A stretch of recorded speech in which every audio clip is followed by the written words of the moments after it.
In the world of business, knowledge isn't just power, it's your unfair advantage.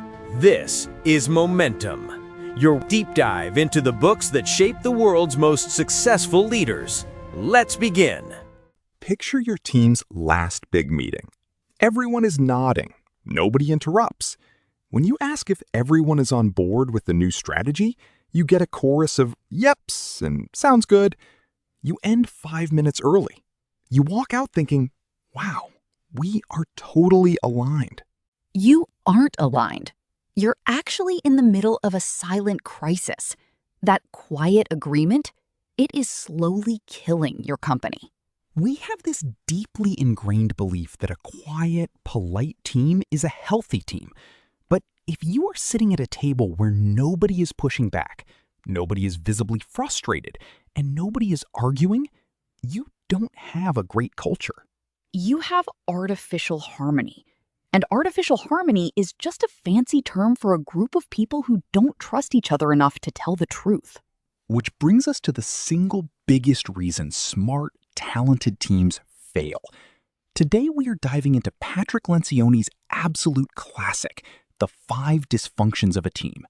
It's sold millions of copies for a reason.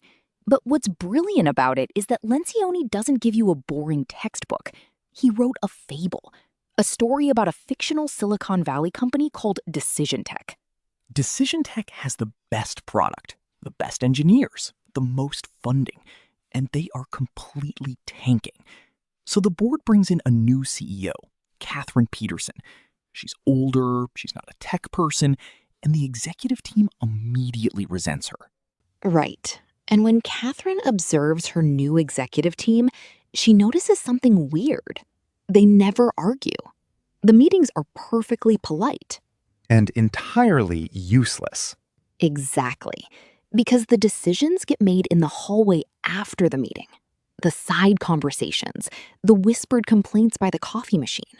Catherine realizes Decision Tech is suffering from the foundational dysfunction of any group, a complete absence of trust. And I don't mean trust like, I trust you won't steal my laptop. It's vulnerability-based trust. The absolute certainty that you can say, I messed up, or I don't know how to do this, or your idea is bad, and nobody is going to use it against you. Wait, hold on. I want to pause on that because it sounds a little backwards. We are constantly told leadership is about projecting confidence. Now we're saying the CEO needs to lead with, I don't know? I know. Stay with me. It's not about being weak. It's about removing armor. Because if you can't be vulnerable, you can't have conflict. And this is the core idea we want to drill into today. It is the second dysfunction, fear of conflict. If there is no trust, there is no conflict. And if there is no conflict, you get artificial harmony. Here is your midpoint reality check. Look at your own calendar. Do you dread your team meetings because they are boring? If a meeting is boring, it's because there is no conflict. There is nothing at stake. Ryan takes her executive team on an off-site retreat, and she does something that looks like corporate suicide. She deliberately forces them into a fight. She calls out the smartest guy in the room, the former CEO who was demoted to an executive role, and she corners him on his toxic behavior in front of everyone. The room gets incredibly tense. It's deeply uncomfortable. But for the first time in the company's history, the real issue is on the table. Lencioni points out something fascinating here. We think we are protecting people's feelings by avoiding conflict. But avoiding conflict is exactly what creates office politics. Yes, when people don't air their disagreements openly, they hoard them. They turn into passive-aggressive behavior. So you have a choice. You can have 10 minutes of awkward, intense, productive conflict right now, or you can have 10 months of resentment, back-channeling, and missed deadlines. Let's take this offline is the graveyard of great ideas. I love that. And it's true. When you push conflict offline, you are telling your team that disagreement is dangerous. So, how do you actually fix this? How do you flip the switch from artificial harmony to productive conflict? Lencioni offers a brilliant, incredibly simple tool for this. It's called mining for conflict. And this is what Catherine does at Decision Tech. She designates someone, herself at first, to be the miner of conflict.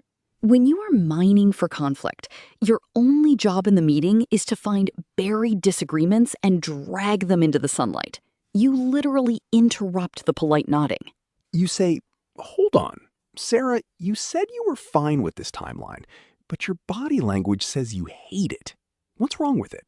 Or you say, I know everyone just agreed to this feature launch, but let's pretend it's 6 months from now and it completely failed.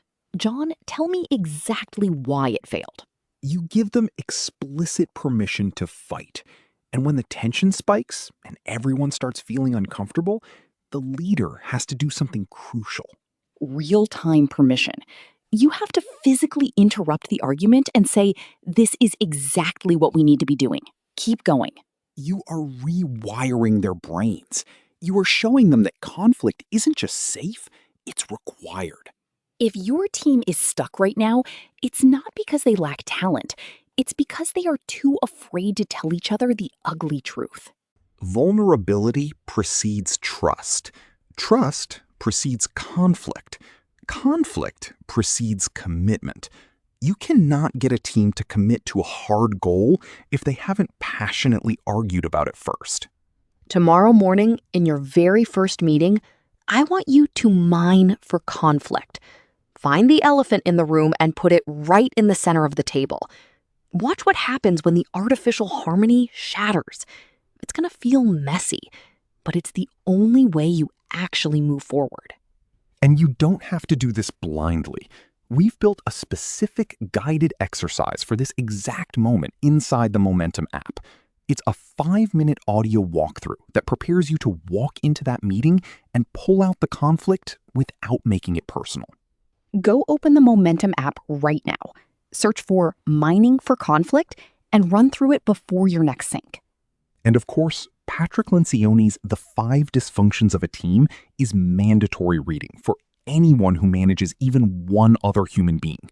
The fable format makes it an incredibly fast, gripping read. Go get the full book. You will see exactly which character you are playing right now. Spoiler alert, you probably aren't Catherine. Yet. Get the book, get in the app, and go start a productive fight tomorrow.